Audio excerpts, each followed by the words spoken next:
దేవుని పరిశుద్ధ నామానికి స్తోత్రం కలుగునుగాక. ఈ దినమునకైనా దేవుని వాక్యంను మనం చూద్దాం. మత్తయి సువార్త 10వ అధ్యాయము 12, 13 వచనమును మనం చూడబోతున్నాం. 12వ వచనంలో రాయబడి ఉంది, ఆ ఇంటిలో ప్రవేశించుచు ఇంటి వారికి శుభమని చెప్పుడి. ఆ ఇల్లు యోగ్యమైనదైతే మీ సమాధానము దాని మీదికి వచ్చును, అది అయోగ్యమైనదైతే మీ సమాధానము మీకు తిరిగి వచ్చును అని చెప్పి ఈ వాక్యంలో రాయబడి ఉంది. ఈ మాటలో మనం ఏం చూస్తున్నామంటే, మనం ఏ ఇంటిలో ప్రవేశించినా కూడా మనం శుభం అని చెప్పాలని. శుభం అంటే ఈరోజు మనము సామాన్యంగా మనం ఇప్పుడు వాడుక మాటలో ఉంటున్నది ఏంటంటే, మనం చూడంగానే ప్రైజ్ ద లార్డ్ అంటాం కదా, ప్రైజ్ ద లార్డ్ అంటాం.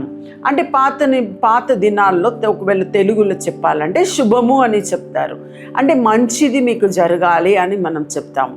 అంటే శుభమని మీరు చెప్పండి. ఇక్కడ రాయబడి ఉంది, ఆ ఇల్లు యోగ్యమైనదైతే, అంటే మీరు పలికిన శుభవచనము, మీరు పలికిన ఆ వచనము దాని మీదికి వచ్చును అని రాయబడి ఉంది. ఇంకా అక్కడ రాయబడి ఉంది, అది అయోగ్యమైనదైతే మీ సమాధానము మీకు తిరిగి వచ్చును. ఈ వాక్యం నేను ఎందుకు తీసుకున్నానంటే, సాధారణంగా మనం ఇంకొకరిని బ్లెస్ చేయడానికి కానీ, ఇంకొకరిని దీవించడానికి కానీ, ఇంకొకరికి ఒక శుభము చెప్పడానికి కానీ మనం చాలా ఆలోచిస్తూ ఉంటాం.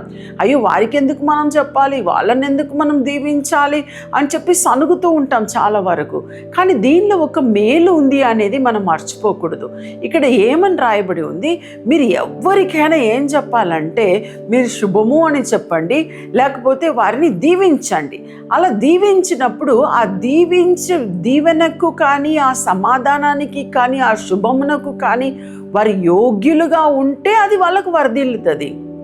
అంటే వాళ్ళకి ఎందుకు నేను చెప్పాలి, వాళ్ళు మంచోళ్ళు కాదు చెడ్డవాళ్ళు అలా ఇలా మీరు చెప్పాల్సిన అవసరం లేదు. ఎందుకంటే మీరు ఒకవేళ వారి దానికి ఆ సమాధానానికి వారి తగిన వారు కాకపోతే ఏమైతే తెలుసా, మనకే లాభం అండి. ఏం లాభం తెలుసా, అది మనకు తిరిగి వస్తుందంట. It returns back. నేను ఒక రహస్యం మీకు చెప్తాను. యోబు గురించి మనం చూస్తే, యోబు చివరిగా దేవుడు ఏమంటున్నాడు అంటే, ఆ స్నేహితుల కొరకు ప్రార్థన చేయమంటున్నాడు. యోబు వారి స్నేహితులు క్షమించమని చెప్పి ఆయన ప్రార్థన చేస్తున్నాడు.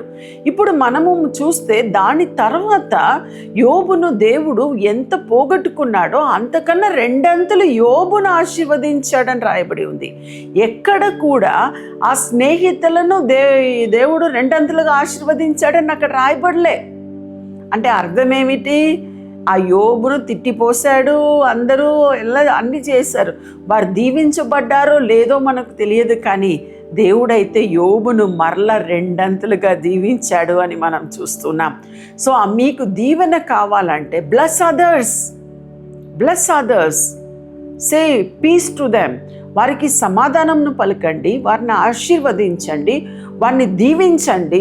ఆ దీవెనకు, ఆ ఆశీర్వాదానికి, ఆ సమాధానానికి వారి పాత్రుడైతే వారికి చేరుతుంది. లేదంటే మీకే 2 అంతలుగా అది తిరిగి వస్తుందని మీరు నమ్మాలి, మీరు విశ్వసించాలి. అప్పుడు మీ జీవితంలో కూడా 2 అంతలు యోబు కలిగినట్టు మీకు కూడా 2 అంతలు దీవెనలు తప్పకుండా మీకు కూడా వర్ధిల్లుతుంది. ఆ రీతిగా దేవుడు మిమ్మల్ని దీవించునుగాక. ప్రార్థన చేసుకుందాం. ప్రభువా నీకు స్తోత్రం చెల్లిస్తున్నాం. ఈరోజు ప్రభువా మేము చూసిన రీతిగా తండ్రి, ఎవరెవరు ప్రభువా ఆశీర్వాదానికి అర్హులై ఉన్నారో ప్రభువా, వారు పలుకుతున్న దీవెన మాటలు ఇతరులకు కూడా ప్రభువా అది వర్ధిల్లాలి తండ్రి. ఎవరు అపాత్రులుగా వారు ఉన్నారో వారికి తండ్రి అది చెందకుండా ఉన్నప్పుడు తండ్రి అది మాకే తిరిగి రావడానికి ప్రభువా మీరు కృప చూపించి ఉన్నారని మేము నమ్ముచున్నాం తండ్రి. ఏ ఒక్క ఆశీర్వాదం కూడా వట్టిగా తిరిగి పోదు అని మేము నమ్ముచున్నాం తండ్రి. ఆ దీవెనలను మాకును మా కుటుంబానికి తండ్రి మేము ఇతరులకు చెప్తున్నప్పుడు వారికి కూడా కలుగునుగాక అని ప్రార్థిస్తున్నాం తండ్రి. మీ చేతికి మమ్మును వారిని కూడా అప్పగిస్తున్నాం ప్రభువా. నీకే స్తోత్రం చెల్లిస్తున్నాం. యేసు నామములో అడిగి ప్రార్థిస్తున్నాం తండ్రి, ఆమేన్. ఈ ప్రోగ్రాం మీకు ఆశీర్వాదకరంగా ఉన్నదని మేము నమ్ముచున్నాం. ఫస్ట్ లైక్ చేయండి, తెలిసిన వారు మీ ఫ్రెండ్స్ అందరికీ మీరు షేర్ చేయండి, తర్వాత సబ్స్క్రైబ్ చేయండి. తప్పగా ప్రభు మిమ్మల్ని దీవిస్తాడు. ఇక రాబో వీడియోను కూడా మీరు చూడండి, దీవించబడండి. ప్రభు మిమ్మల్ని దీవించును గాక. God bless you. అందరికీ శుభవార్త. ప్రతి ఆదివారము 4 గంటల నుండి 6 గంటల వరకు కూడా వరంగల్లో గొర్రెకుంటలో గిఫ్ట్ ఆఫ్ జీసస్ వర్షిప్ సెంటర్లో ప్రార్థన కూడిక జరుగుతూ ఉంది. మీరు పాల్గొనండి, ఇతరులకు షేర్ చేయండి. ప్రభు మిమ్మల్ని దీవించును గాక.